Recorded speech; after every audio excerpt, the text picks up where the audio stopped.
of Fine Art Connoisseur, Plein Air Magazine, and weekly newsletters Fine Art Today, Realism Today, Plein Air Today, and American Watercolor, and events, the Plein Air Convention and the Figurative Art Convention. We offer over 400 different art instruction tutorials and ultra high-quality video by the world's leading artists. If you like what you see, help us support our artists and our team with your purchase. Each video aired has a special discount code for today only in the comments section with a link to the video offered. And to see everything we do, or if you want to receive notice of new releases, new products, and new events for artists, simply click the other link, which says, "See everything we do." Thank you. Hi, I'm Eric Rhodes with Plein Air and Fine Art Connoisseur magazines. Want to make your paintings come alive? It's all about the brushwork and the light, the backlight. You're going to enjoy this video from Cheri Christensen.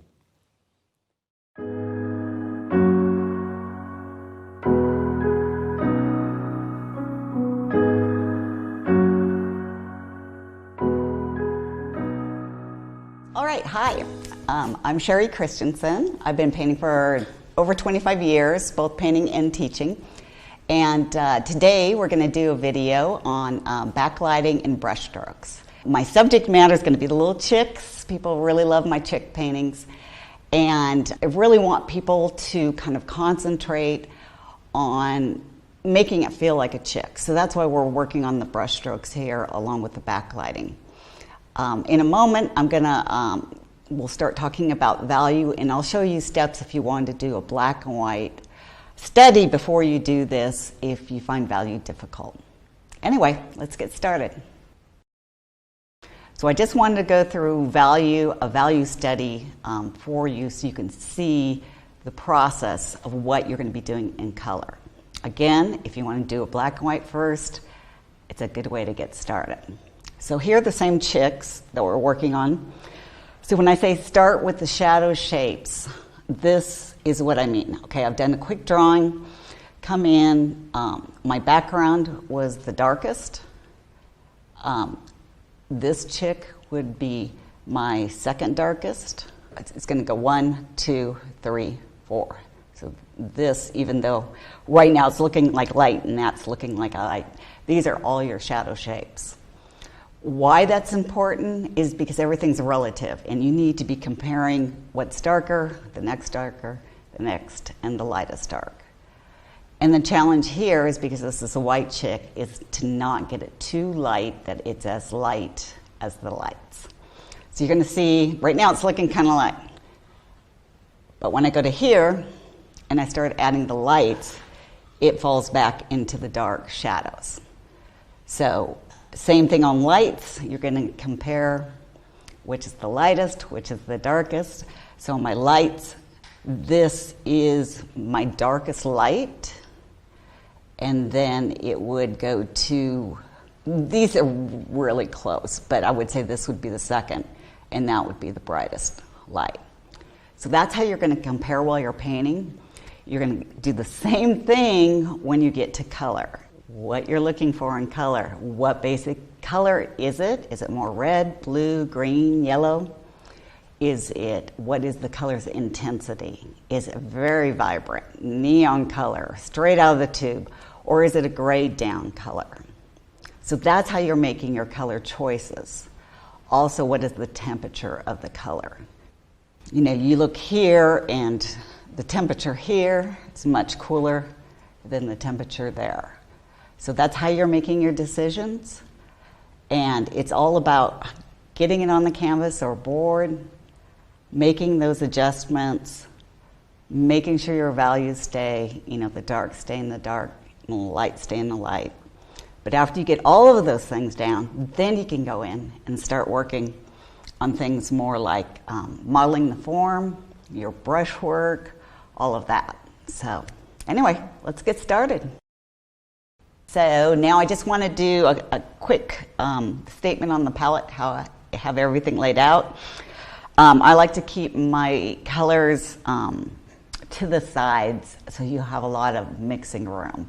And that way, if you always lay out your colors the same way, 1, it's good to be organized. 2, you should be almost able to paint blind. You just know where you're going for that color. If you mix them up and put them in different places, you're never going to get that.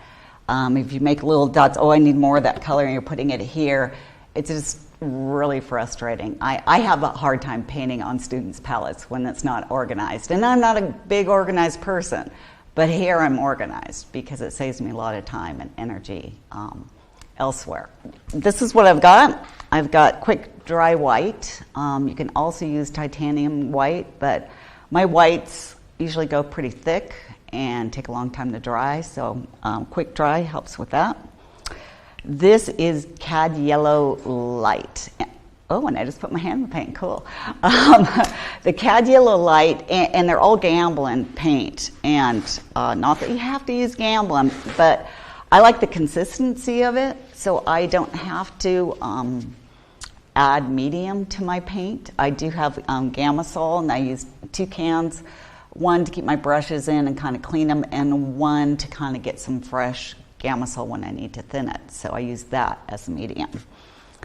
The Cad Yellow Light in Gamblin is a cooler yellow, and I'm not sure how often I'll use it here, but if you had something with grass, it's really nice to have a cooler yellow out there. Then the Cad Yellow Deep has a lot of warmth. I love this color because I can use it with white to add that pow warmth to the white, because otherwise white on its own is really cool, and a lot of students make the mistake of when they're trying to lighten things up, they put like a straight white there and it doesn't show the light correctly, if it's a warm light on the subject, because it's too cool. So this color, if you couldn't buy any of the other Gamblins and you need to, you're on a budget, get this one, because it's expensive paint is expensive for a reason. It's because it has the pigment in it, and something without enough pigment is really hard to work with. Okay, then yellow ochre. Sometimes that's on my palette, sometimes it's not. You can mix it, so if you want a more limited palette, you can take that one off. Cad Red Light, a great color. I like this one is just much more vibrant and warm than, say, alizarin Permanent is a cooler one. I used to paint just with alizarin Crimson straight, but it's not very light fast, so I switched over to the Permanent, getting used to it. It's not quite the same, but it's worth it that it lasts longer on the painting. On the other side, over here, I've got 2 blues, and you can kind of see I'm doing the color wheel, but over here I'm changing it just because if I have my blues next to each other, I can easily grab the wrong one. Ultramarine blue, it's a warmer blue, so if it's something like this, there's a little warmth happening in there, so I might pull that in. Phthalo Green, I use very little of it. Again, if you wanted to take something off of your palette, you could take that off because you can mix green. I'm all about mixing your paint rather than just grabbing it straight off of there. It helps the whole painting to swim in the same colors. Here, phthalo blue. And phthalo blue can be a friend or a foe. I call it a friend, but some students have a hard time with it. If you can't take a bunch of phthalo blue because I think I already have some on my hand a little bit. It just runs on everything, but it's transparent, and I like that about it. And I like the fact you can just take a little bit and it can tint things. So, and it gives it, kind of the pow, like if I'm painting a rooster or something like that. On that black, you get sometimes there's a little sheen of blue or blue-green, and it's great for that. So I love the color. Ivory black. I do use black. Some people don't. I like black, but I don't use it just to, make shadows with it. I use it usually when it's something that has black in it. I'll probably mix it with something else like alizarin, so it's not so opaque and heavy. So yeah, use sparingly, but do use it when needed. And if you're thinking of shadows and thinking shadows are black or gray, try to stop yourself from doing that. You can mix the shadow color and gray down better through complements, and you're going to have a more interesting painting. As far as brushes, normally I can paint a whole painting. Just, these are Silver Grand Prix. I got a couple fairly new ones here. I can paint a whole painting just with these. They're a bristle brush. I like bristle brushes because they leave brush marks. And that's what my painting's about. I like texture. If you don't want texture, you know, a sable or something like that's good. I did pull out for this one a couple that are, it's a sable cat tongue. Just because on a smaller painting like that, to kind of get in around the eyes and stuff, I use this. You know, and you're painting a portrait or something where you want smooth lines, a sable is, you know, a great brush. Again, I like to see the brush strokes, so I don't use it as much. Also, when you put this down, you're kind of smushes it a little bit. It doesn't always leave the paint on there. If I hit it just right with one of these bristle brushes and pull it back, I can get a much more intense color. It just leaves the paint on there better. So that's why I use those mainly. I am going to add these two to my arsenal because it is a small painting. And then I have a few more of the larger brushes here. Probably won't use these much on this because it's such a small painting. Gamsol in both of these. This one to kind of clean with. This I try to keep fresher so it has cleaner color. Ampersand, gesso board. You can paint on canvas board, whatever you like. I like this because it's not too slick, holds the paint well, and it has Venetian red gesso. Some people just tone a canvas, and in a second I'll show you just what I would do to tone something like this.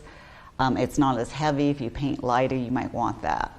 But I like the Venetian red gesso. Just I like having that warmth kind of come through on my paintings. All right, so if you prefer to tone your canvas or board, this one was done with a little transparent earth orange, and we got Venetian red. The transparent earth orange is great because it keeps it more transparent. You still get the color, and I put this on in a wash with Gamsol. Just let it dry a little bit and then wipe off the excess. That way when you're painting, it's not mixing with your paint. But you can choose any color. It's just the look that you're going for. I like warm colors. Some people like to do it with a cool background.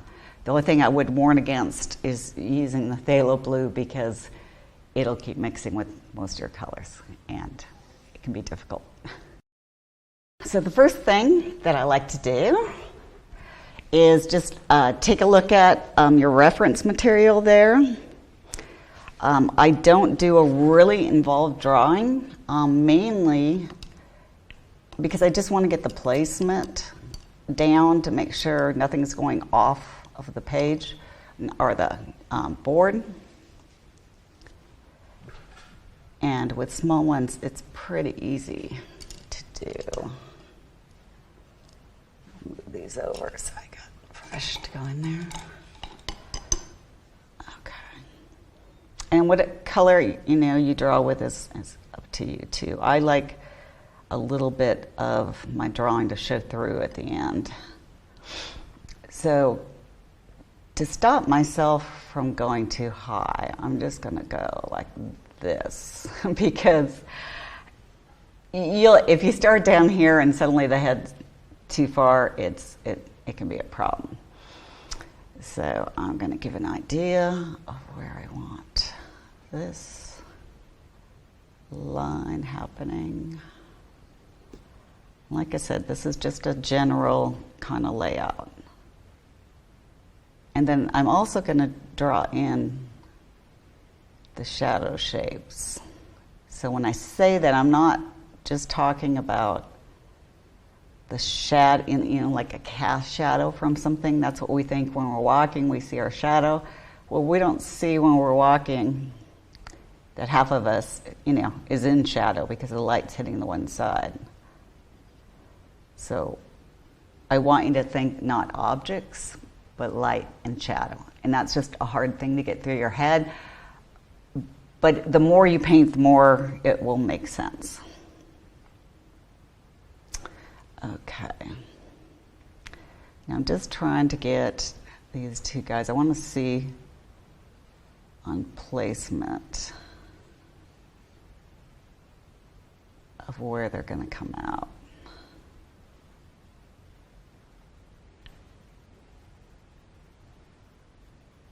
So right now, just because I have two of them, I don't want to like draw the whole one and go, oh wait, I don't have room for the other guy over there.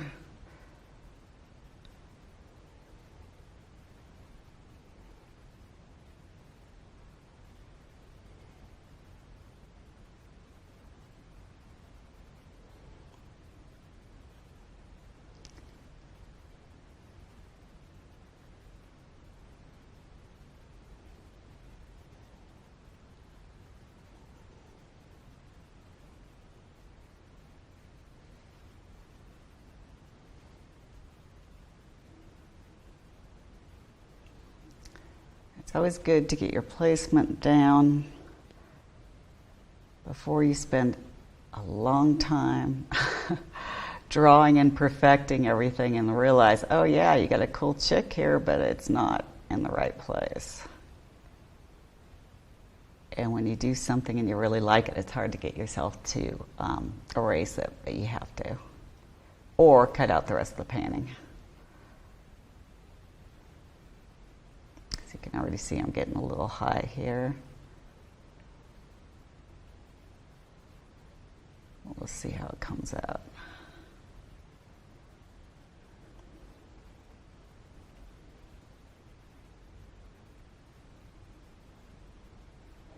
I like my animals kind of close up and personal, so I don't really want to shrink them down too far, but we'll see if I've left it enough room.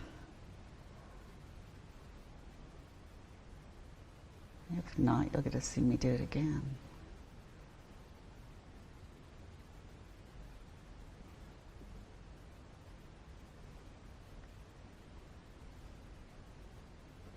Okay, so I can see that shadow shape I didn't make quite long enough, but that's okay.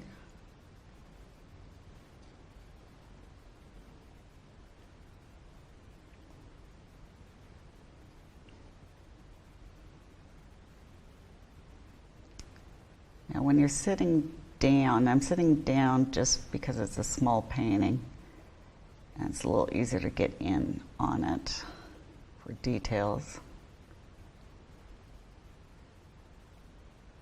But you have to do the same thing that you do with the big painting, and you have to make sure you get up and look back, because if you're too in here, you're not seeing the whole thing as a whole.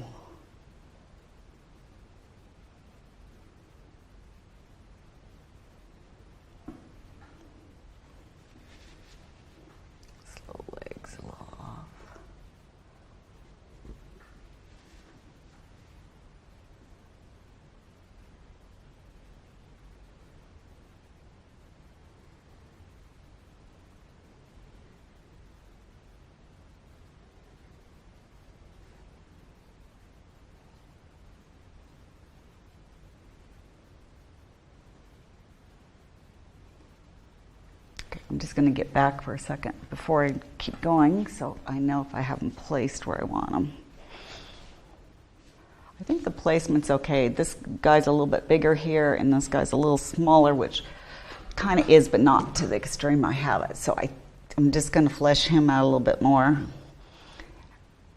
And, or maybe I should say her, they're chicks. They probably are hens, but whenever I've had chicks, I always get surprised with a rooster or two, which I don't mind because they're great models.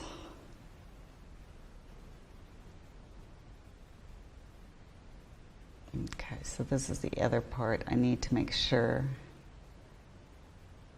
his little beak is higher than the other ones.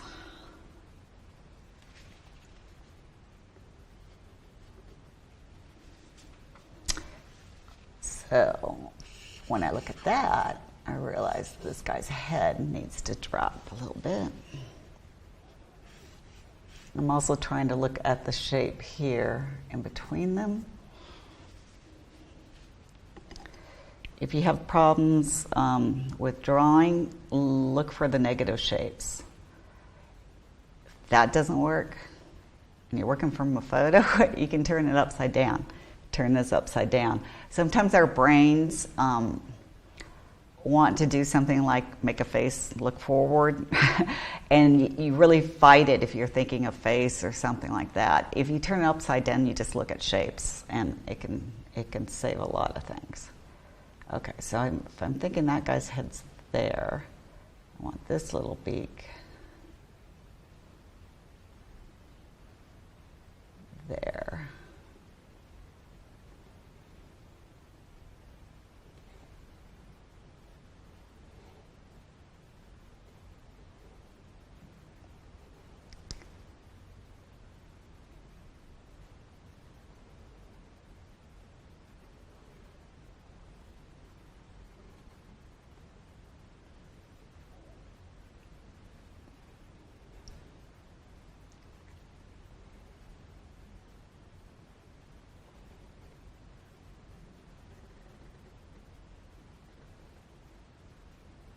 I'll make sure that's angled good enough.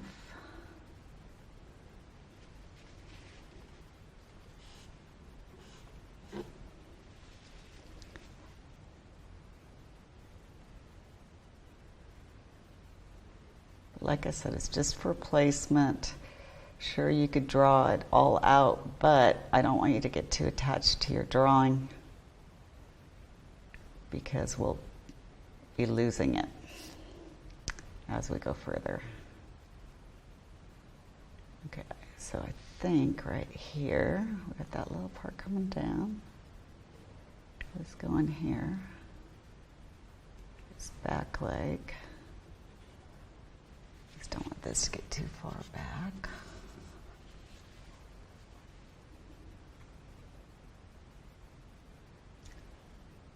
It's there, then it looks like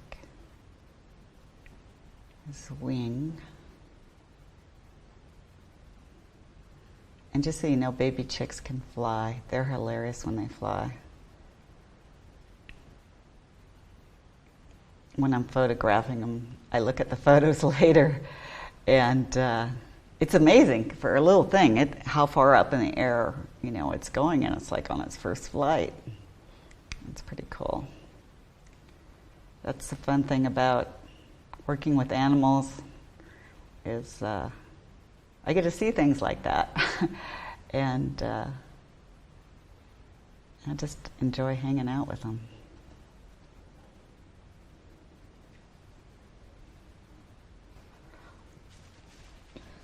Okay, so his little tail's going to be over here. Kind of angled today a little bit there. Okay.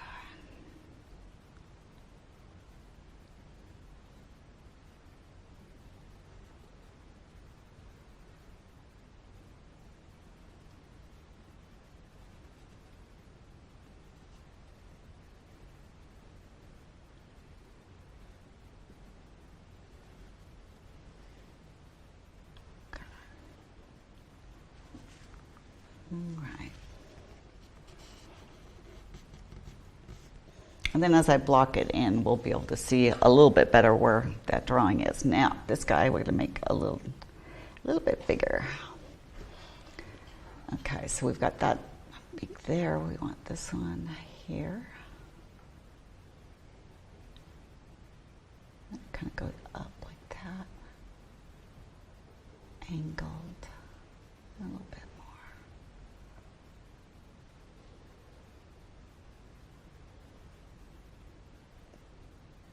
Yeah, see, this will help. We just didn't get his body quite big enough.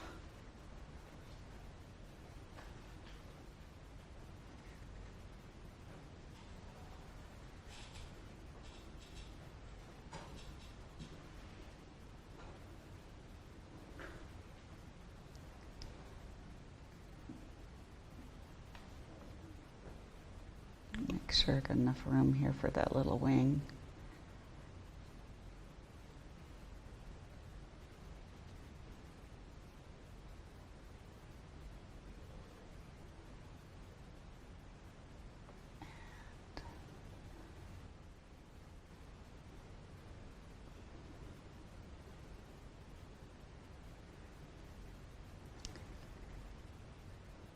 Yeah, I got them a little too short too. But that's okay because I had this line that needs to be pulled back out, and that will help. I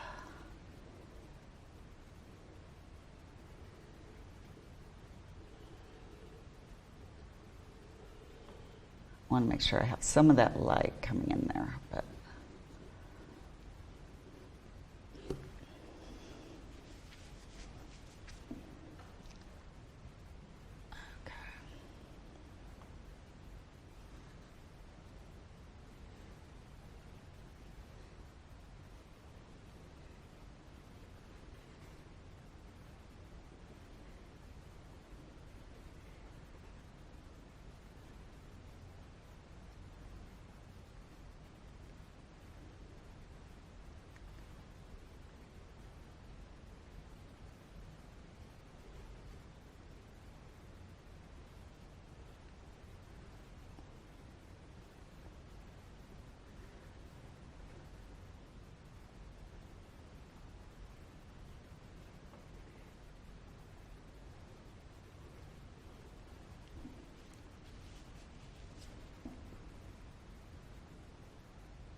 his legs are pretty angled there.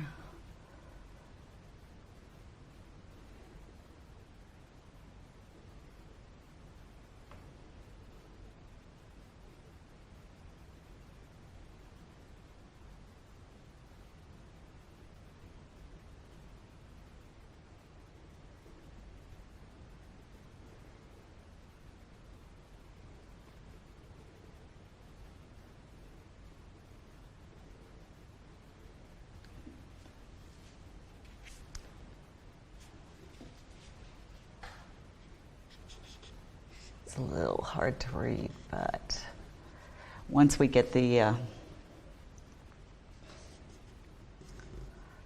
paint around it, it'll be easier to see. Let me step back.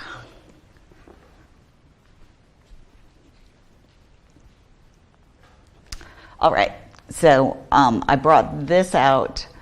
I call it my cheat sheet. If you've done a value study, I mean, right now I'm not starting on value yet, but I just want to see, like I can see I'm getting a little bit bigger on the chicks. Not much, but we're pretty close to where it is. This guy can get a little smaller. It doesn't have to, be exactly the same as that. But when I start doing the value, like if I'm doing that, and that, and that, and I get mixed up on which is, because it's in color, it's hard to think of which needs to be darker, then you pull that out and just check your values against that. And it can really help. I like to use two of the same brushes, because then if I'm doing color and light, I can switch over rather than trying to get all the paint out of the dark one to do the light one. Even though I did get mixed up a little bit here because my light one has a little blue in it.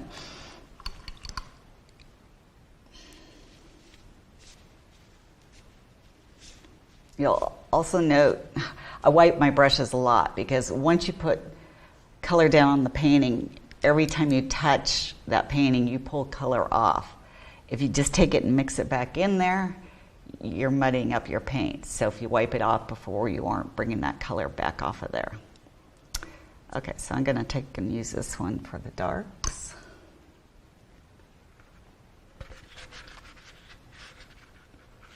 And I'm going to start with my darker shadow. When I say it's the darker of the shadows, if you're looking at the value scale, it's not going to be, the straight black value because you've got these dark accents here. So you have to leave room for that. And I'm doing it in color. We don't paint over the black and white. It's just a different study.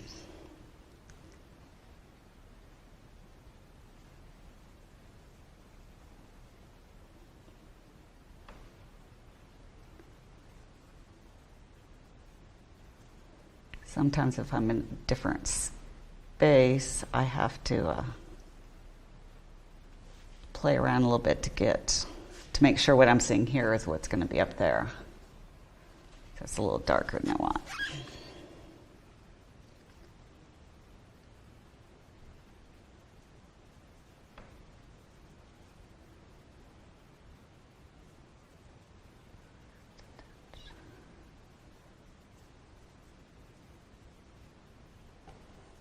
That's better.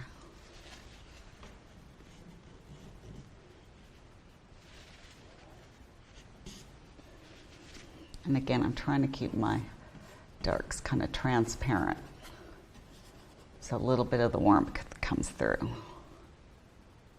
When I'm looking, it's a little darker over here. We're not putting that chick in. A little dark over there and over here, kind of versus there, but you can kind of play around with that. Don't worry too much about losing edges or your drawing.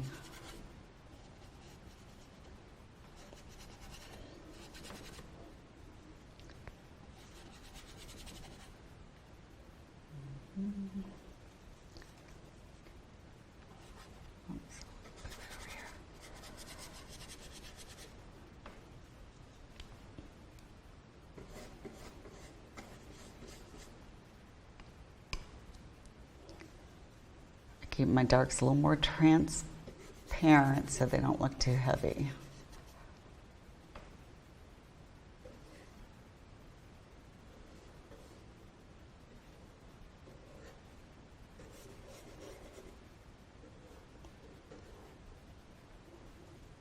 These are my own girls too.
So when I make adjustments, if I want something darker, just a tad of the paint, or you'll go way off. You just, if it needs to be warmer, pick a warm color to add to it. If it needs to be a little cooler, add that.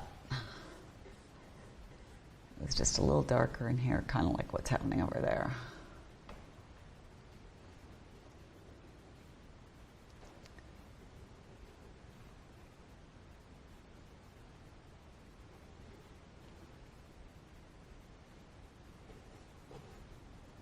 Sometimes with the photograph, I may have more information than I want, so I don't use all the information. I may leave something out. I think the artist's job is to take a complicated world and simplify it for their audience. However, I don't just make things up like I think this would be great here, because everything's relative as far as light and shadow. So I might have a bigger photo. If I want something moved, I may move it, but it's from that same time of day, that same weather, same light source if I'm putting it in there. I don't, grab something from a cloudy day and put it into something that's a sunny day, because the colors will be all wrong.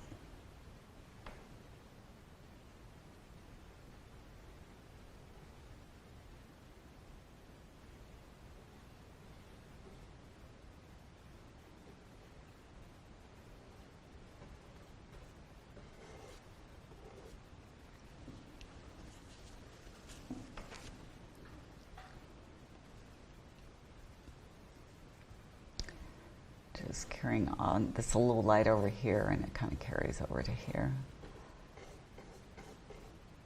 Just small adjustments that we're keeping it still in that big shadow shape.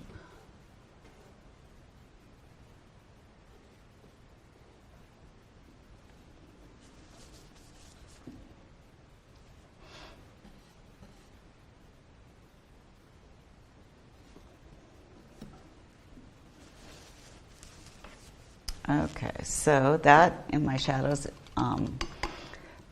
that's the one that needs to stay the darkest. If, when I start doing the others, if it needs to go darker, I'll push it darker. So now we're going to go for this one, which is the second darkest shade. And she's got all the fun color on her.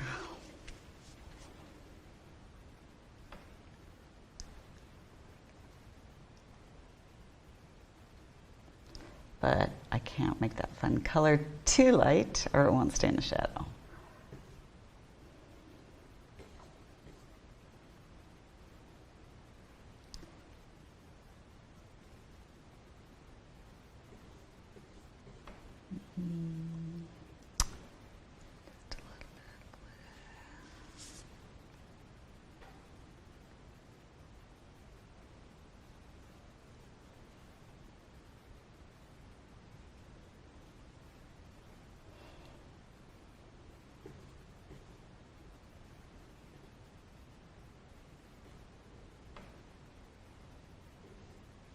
I'm going to switch over to a smaller brush. Again.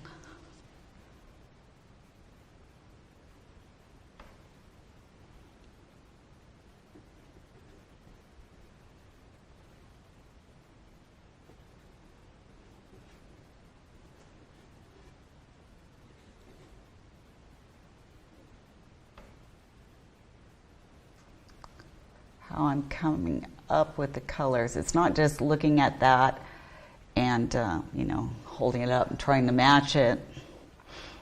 You don't need to go down to Home Depot and have them say match that color. It's what I was talking about, how everything is relative. It is one of the more vibrant colors, even though it's in the shadow, that we have going on in here. So I need to keep that in mind. But I also need to keep in mind that it can't be coming up into these light shadow colors. So I'm just kind of doing an overall breakdown of the color.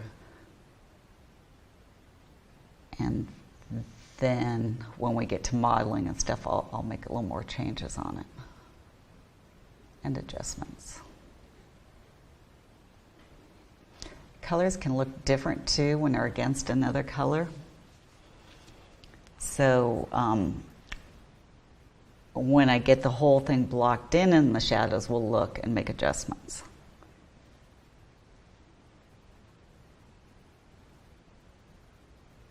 And this chick does get cooler as she gets out to the edges there. A little reflected light. This might be too green, but let's see. Yeah.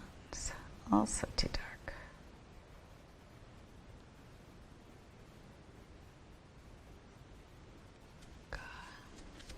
I'm going to try the other blue on that one.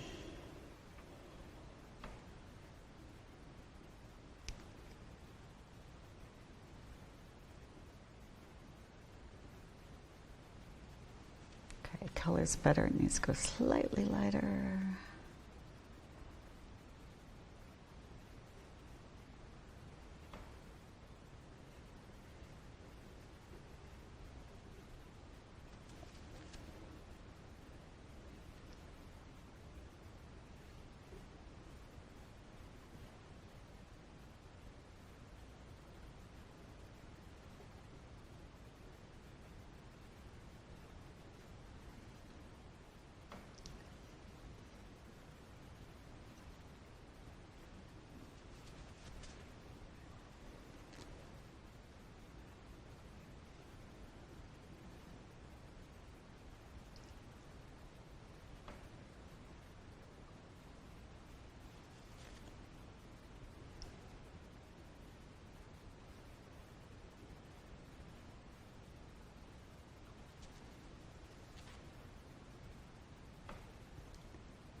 when I have a color on my brush, I try to see where else it might be needed. That's why I may want to stick on this chick so I can show you how we're keeping into the value, but if there's another spot on this chick, I'll put it on there.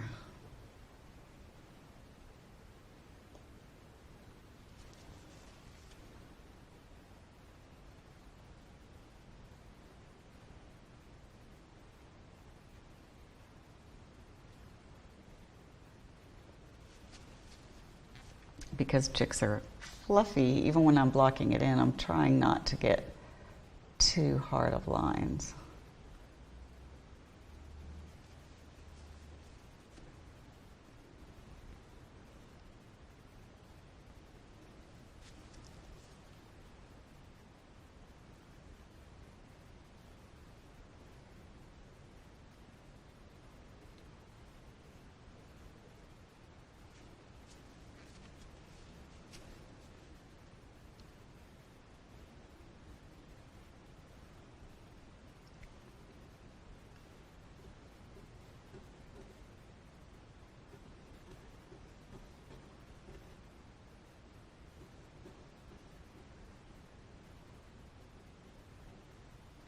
And right now I can't tell if the blue reflected light is going to be too light to stay in the shadows, but I'm going to leave it till the end where I can judge it against other things. And I get the other lights on and it's darker than it, it gets to stay. Otherwise it will get knocked down in value.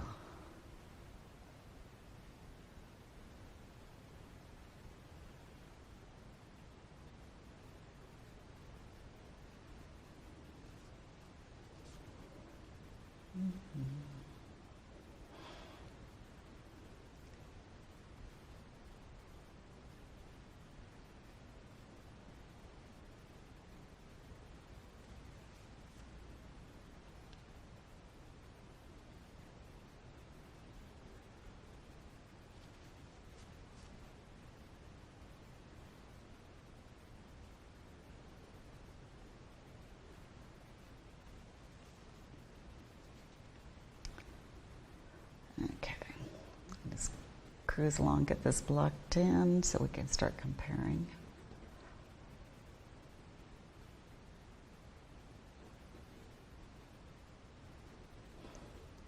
This painting is really mainly about shadow, which is a little bit of light, which I like those kind of paintings. I like drama. Not in my life, but in my painting.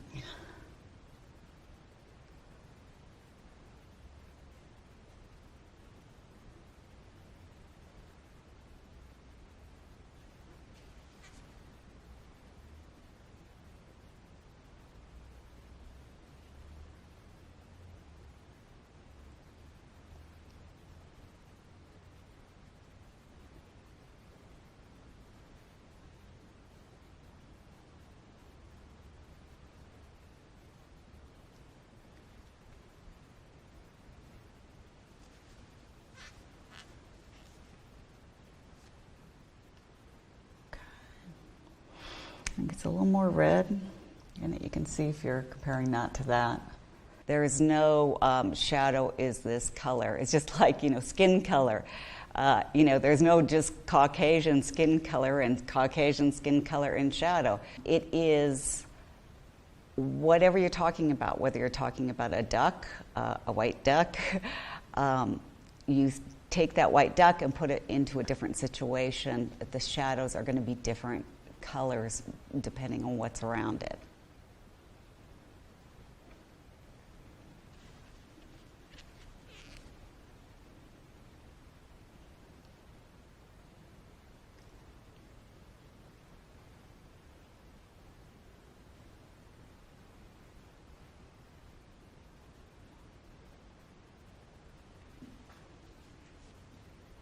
The way I paint, it's not about, going out and getting the most colors you can find and matching it up to a certain situation.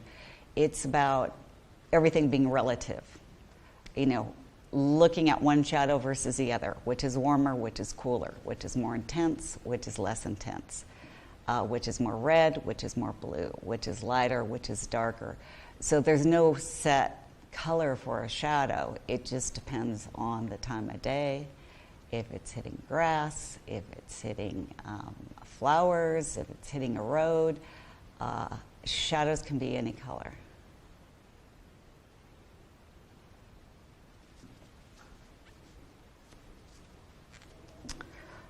Under the eye, it's just a little more green there, so I'm just going to put that down. I'm not going to put the eye in quite yet. The reason why I'm not putting the eye in yet, because once I get all the other shadow shapes in, I might need to make changes. So, you know, why put on details? Paint the dog before the fleas.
This lower leg established.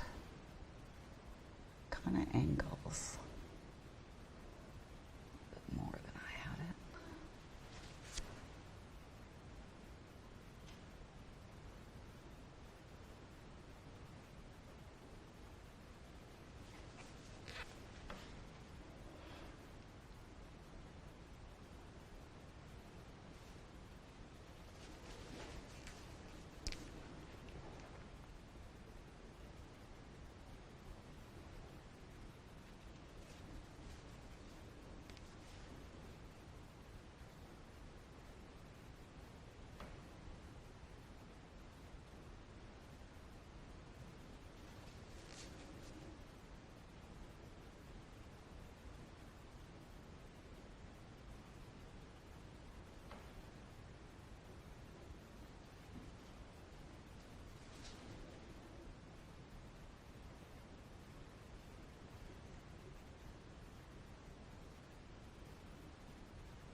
Okay, let me get the beak and legs in there, and I don't want to go too much into modeling, even though I'm getting carried away here.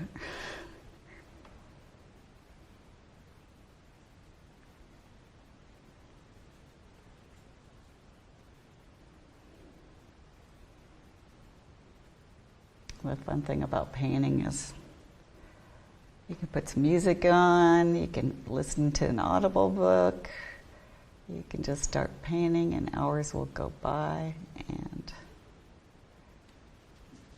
you won't know what happened. I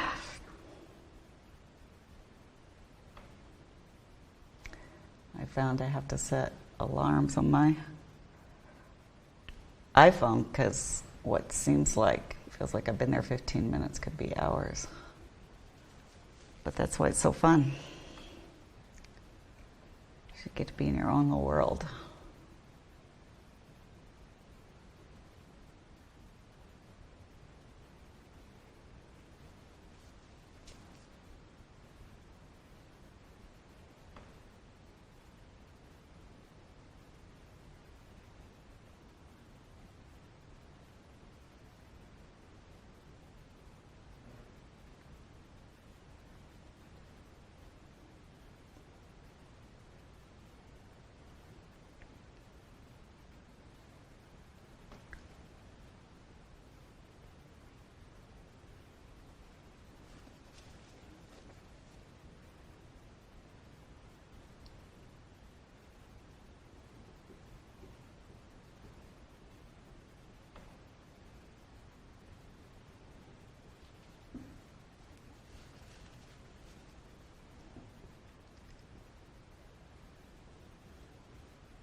leg in there. Now the legs are a little dark right now because it shouldn't be as dark as that, but I am going to come in as we model and kind of go over it and just leave that little dark part there.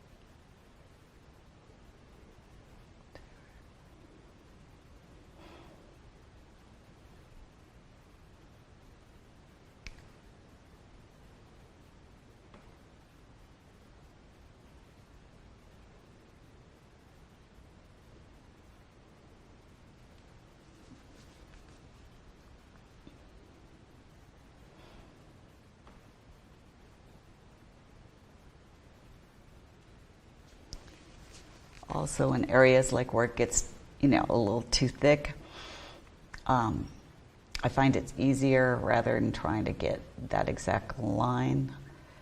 The shape, when I come back in with the other part, I can form it better.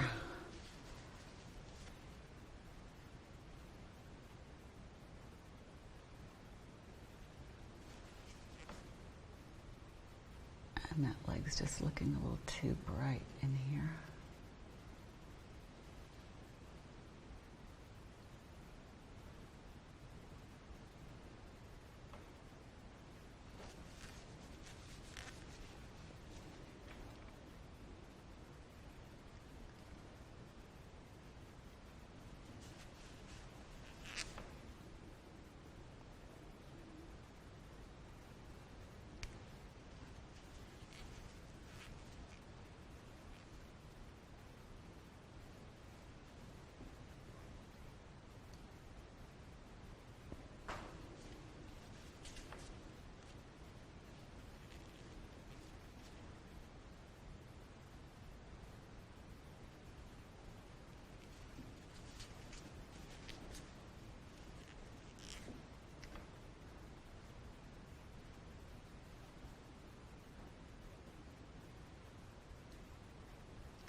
Okay, get that guy's little beak on there.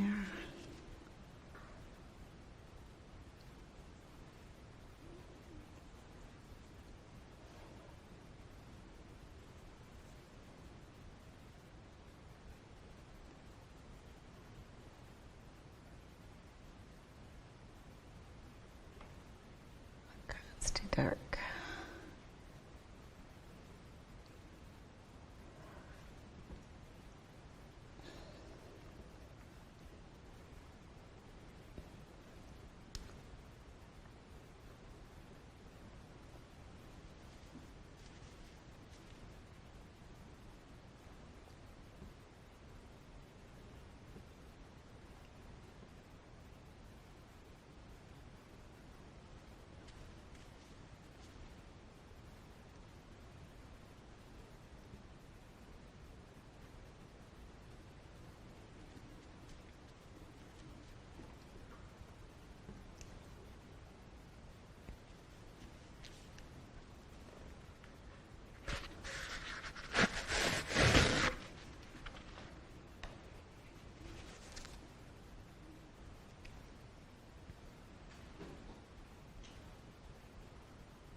Whoop.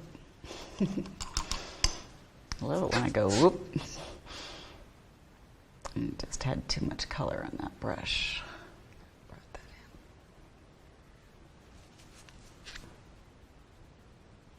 in. You can always fix your mistakes.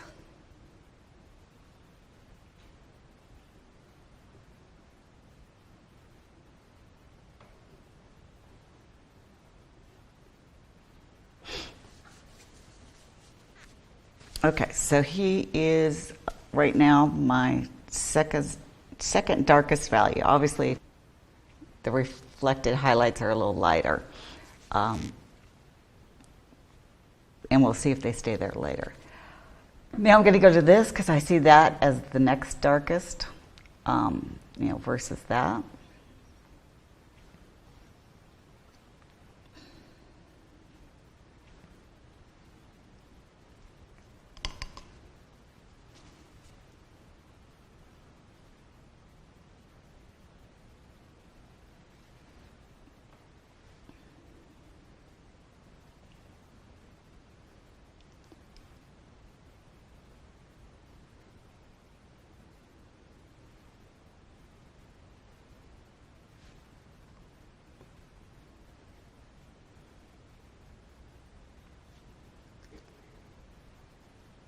It's too dark.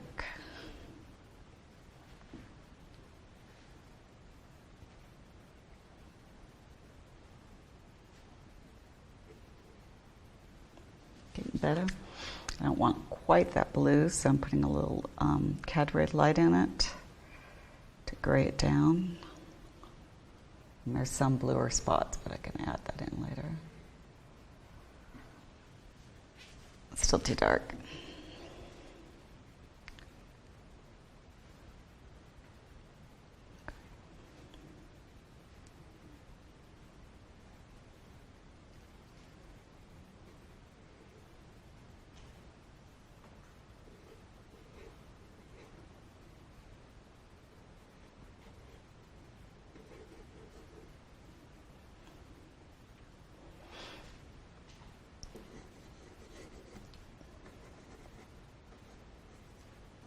Again, trying to keep those edges loose back there.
Well, it's lighter, but a little too light.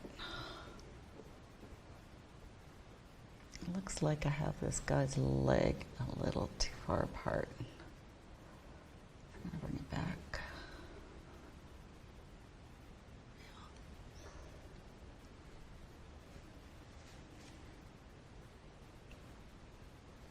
I think this is angled a little more like that.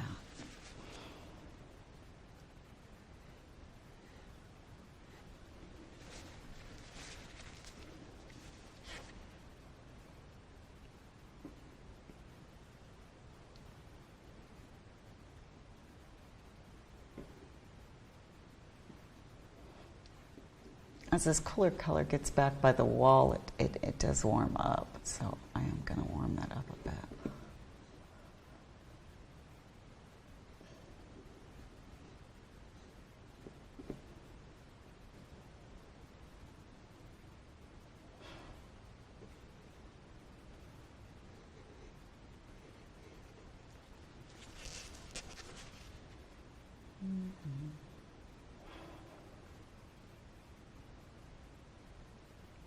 As I paint the shadows, really what I'm doing is trying to find out the overall tone and harmony of the painting. What is, in all these different shadows, what are the common elements and what is different about each one? So the common things in the shadow, as far as your value range goes, there's going to be a certain range and all of your shadows are going to fit in that range. There might be one that's closer to black, there might be one that's more of a light gray. But whatever you've chosen as your range, it can be a tight range or it can be further apart. That's what it's going to have in common. The differences are going to be slight differences in value, slight difference in temperature, slight difference in intensity, and slight difference in color. Goes up a little bit.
The reason why I do the shadows first, I believe it helps hold the painting together, and I like to look for ways to connect them.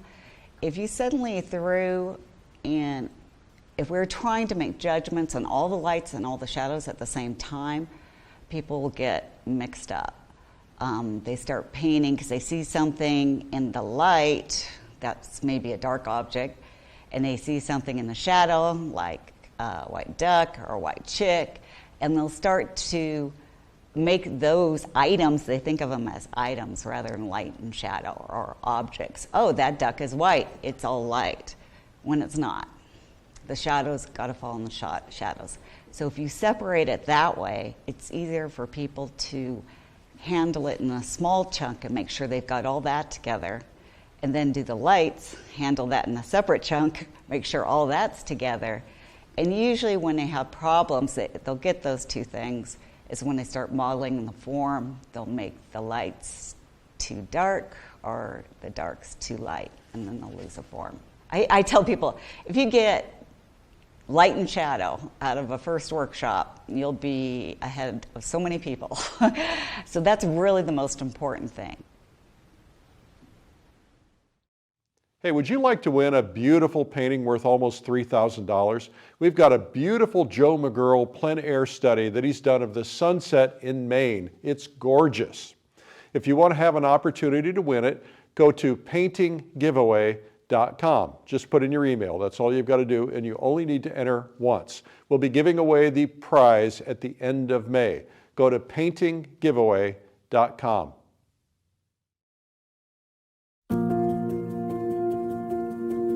Painting the light. It's what we do as artists, no matter what our style or subject. The way light and shadow work together to make the two-dimensional surface of our paintings come to life. But just how do we do that in a way that is unique and exciting? How do we capture a moment and earn the immediate attention of viewers, stopping them in their tracks? Cheri Christensen answers that in the video Brushwork and Backlight. This video will breathe new life into your paintings and renew your passion for your art. Cheri shows you how to separate the values of light and shadow, and she helps you look differently at color and form using brushwork as you never have before. Like many artists, you may want to know how to escape the confines created by a more literal and photorealistic painting style, and this video helps you do just that, encouraging a more distinct, painterly, and impressionistic approach. I think my backlighting and brushwork video with the little chicks will help students. I found from in class, people love the little chicks, and they like to do the backlighting, but they just aren't quite sure how to do the backlighting and come with the wrong photos that aren't backlit and think they can just add a little halo around it, which it doesn't work that way. So first you have to come up with a good photo that's backlit, and then the transition between your shadow and the backlighting really has to be kind of softly worked, so it's not too harsh going from one side to the other. Follow along with Cheri as she paints using loose brushstrokes to apply a menagerie of colors in a thoughtful way. Learn to create subtle transitions in color and value, as well as between light and shadow, that will give you a stunningly realistic look. Once Cheri shows you how to see subtleties in reflected light and color and shadows, you will never unsee them. From an initial drawing with paint to establish an intimate composition that will draw in your viewer, to laying in shadow shapes full of unexpected color and reflected lights, it's about seeing, interpreting, and approaching form, lines, color, and light differently. Then, add lights and details with confident, bold brushstrokes. You'll learn just what colors you need to transform your subject's form and direct the eyes of your viewers. Follow along with Cheri. Watch every brushstroke she makes as she works from a photograph. You will discover the techniques she uses to produce a painting that really pops with warmth, light, contrast, and color, even in the shadows. You will see how she makes simple but well-placed brushstrokes, her brush filled with paint, and how she manipulates them for the best effects. Join Cheri now as she takes you on a painterly journey, demonstrating a style and techniques that will change your painting practice forever. Cheri Christensen, Brushwork and Backlight, now available on DVD and as a digital download.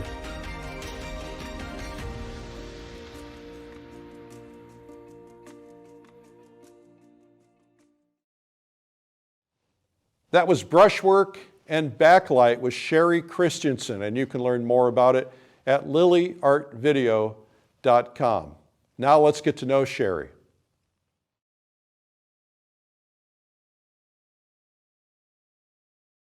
I've been painting for a while. I think I started about 1990, something like that. My cousin did some painting, and she would just copy other paintings, and I saw her doing it, and I always wanted to paint, so I asked her to show me, and she showed me, and I really liked it. But I wanted to know how to paint anything, and she didn't know how to do that. So I asked around, and people said, well, go to art shows and find someone whose work you like, so you just aren't going and taking from any student or any teacher, because you don't want to take from the wrong teacher. I'm glad they said, because I was Enumclaw, Washington, very small town. I could have easily got with the wrong person. So I went to art shows, and I heard about Ron Lucas, who was teaching in Seattle. I'd come up from California. I thought, oh gosh, I've got to drive into Seattle, 7 to 10 at night. It's about an hour and a half from Enumclaw, but I wanted to do it. So I did it, and we worked on portraiture first and still lifes. I felt like I needed more drawing skills. He goes, well, don't quit painting, just come an extra day. You can sit in front, sit there and draw, which I was scared to death to do because everybody's painting behind me. But I did it. If you want to do something bad enough, you just, put yourself out there and do it. And so that's how I got started. After he got his, and like I went to every workshop he did, every class I could get into, I just obsessively did it, and I'm glad I did, because he got hired off to DreamWorks, so suddenly I was boosted out of the nest, and had to either figure out a way to make a living at it or go back to retail, is what I was doing before, and I did not want to do that. So I somehow figured out how to make a living. I'm inspired to paint by, I grew up in a small farming town. Dairy farms, cattle ranches. My grandfather was Cattleman of the Year, so I was around all of that. Also horse ranches. And when I started going to Ron Lucas, learning how to paint, I had moved back to Enumclaw for a while, trying to live off the land.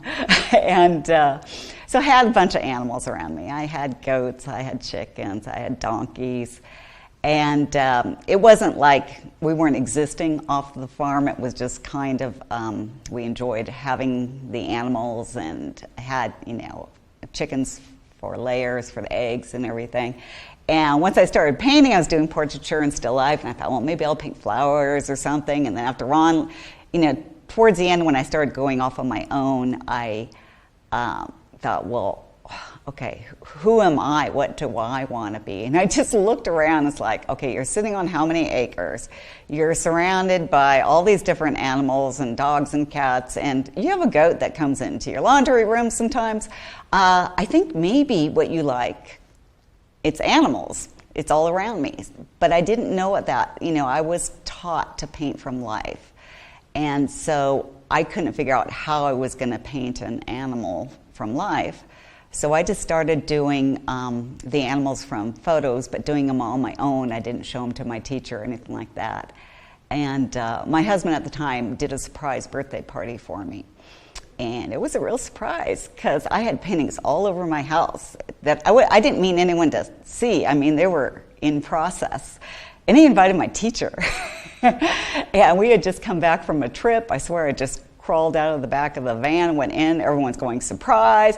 And I thought, how cool. And then went, oh no. And how do I just run up and pull these off the wall without anyone seeing? And I couldn't think of how to do that. And my teacher came up and, pointed out the better ones and said I had no idea you're doing these. I love them. And I'm like, yeah, but I did from photos. And he goes, it doesn't matter. It's okay. You can do that. And it was very validating to me because it gave me an okay, this is who I am. This is what I'm doing. And it's all right. So that's how I started. Besides animals, the other subjects that I like, really it's color and light that I like to paint. Anything that has cool color and light on it can be a subject, whether it's a person, a street scene, a restaurant scene. I've done still lifes with wine bottles, wine glasses. I like the way you can kind of lose edges on wine glasses. I find waiters really fun, especially when they're cooking or the cooks when there's all these lights on them, just cool lighting, cool effects. So I try to have a camera on me, even if I don't have my good camera, at least have my iPhone on me because you never know when you're going to see some kind of cool lighting and you want to give that a shot. The reason why I paint with oil paint is because you can make changes really easy with it. Oil painting is a process. You put it up, you check out the color, it's relative to the color next to it. You make judgments once it's up. And I always have students saying, I don't know what color this is. What color is it? And they're looking at the photo. I go, I don't know, mix.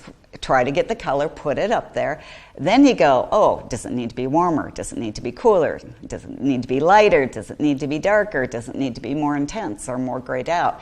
That's how you make your decisions. And you can do that with oil paint. And I just love that because it's just the process. I can do it. If things go wrong, I can scrape it and go back. When I'm painting with oil, the most difficult part for me is when it dries before I finish the painting. I like to paint wet into wet. But sometimes something comes up, you're working on a big painting, you have to leave, go out of town, you got to come back to it. I try to get the most important parts done and all the block in done throughout the painting before I have to leave it. So if I have to come in, I can kind of just rework certain areas and pull that together. But I prefer to do it while it's all still wet. What I love most about painting with oil, it's hard. It's a hard question because there's so many different things I like about it. But I love the paint, I have to say. I mean, I'll put my fingers in. Yeah, I know it's not good for you, but I will put my fingers in the paint sometimes just to get an effect I want. You know, I have painted with gloves before where you can really mess around. You can use any kind of tool, really, to put the paint up, whether it's a brush. I keep all my old brushes because some have weird effects, and it's kind of fun to play with some of that. But I really like being able to have thick paint. And I know some artists, you know, pre-gesso their board underneath with thickness on it so it looks like they have thick paint and they're just going lightly over it. Me, I want to put the thick paint on and play with that paint. And I know it does make it harder to make changes, but I think it's worth the effort just to get that texture. I like the 3D kind of effect of oil paint. If I had to pick two of my favorite, I'm saying favorite, I'm not saying necessarily my best paintings, but my favorite paintings, I did a painting called Green Valley. It was one of my first larger animal paintings. I'd done some smaller ones. Green Valley is an area by where I grew up. So it has that, you know, my background and everything in it. Beautiful green valley, group of cows standing out there, little calves with them. I took the picture. If you saw the pictures I used to work with, you'd be surprised I could make paintings out of them. Now I take much better pictures. At this time, no, just, you know, point and shoot, you get what you get. And I think since my grandfather was a cattleman, I, you know, really wanted to paint cows. And I had done a little study of it I had really liked.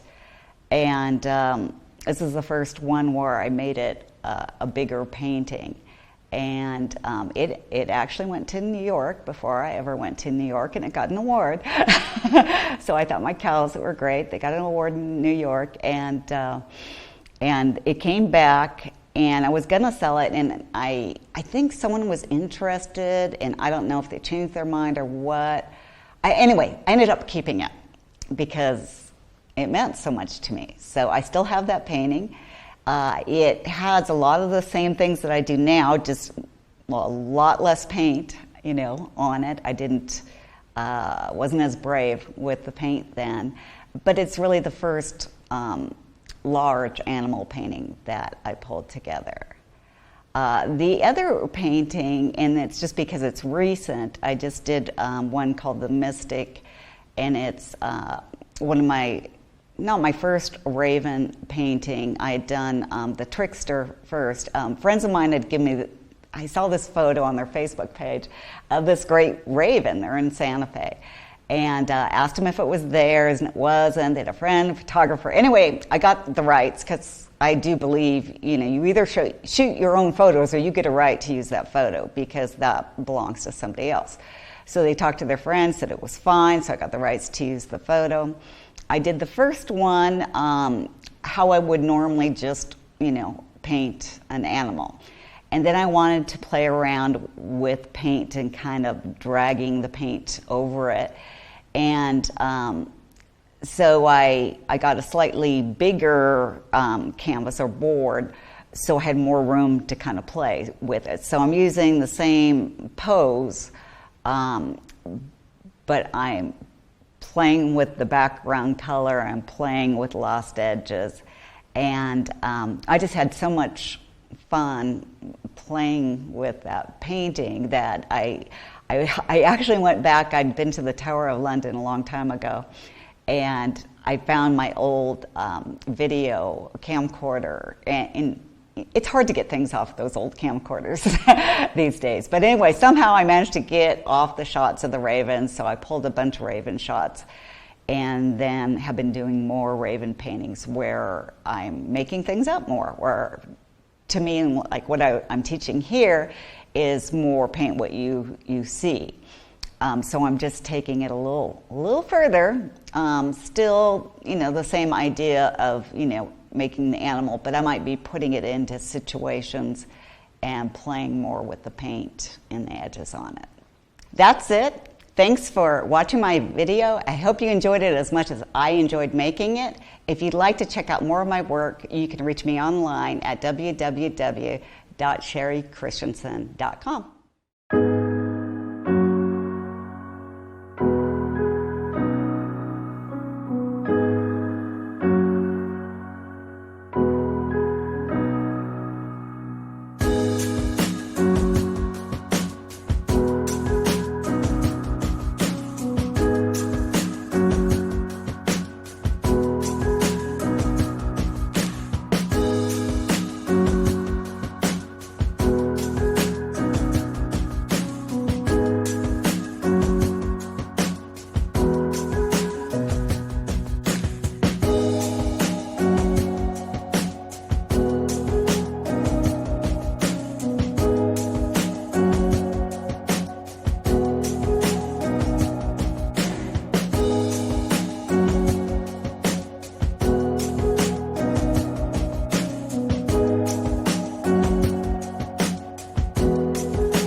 That was Cheri Christensen, and the video is called Brushwork and Backlight, and you can learn more about it at lilyartvideo.com.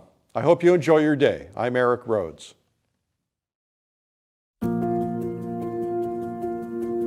Painting the light. It's what we do as artists, no matter what our style or subject.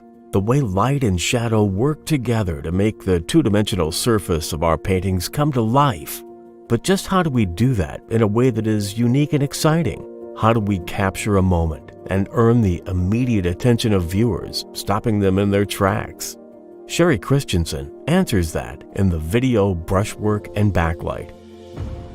This video will breathe new life into your paintings and renew your passion for your art. Cheri shows you how to separate the values of light and shadow, and she helps you look differently at color and form using brushwork as you never have before. Like many artists, you may want to know how to escape the confines created by a more literal and photorealistic painting style.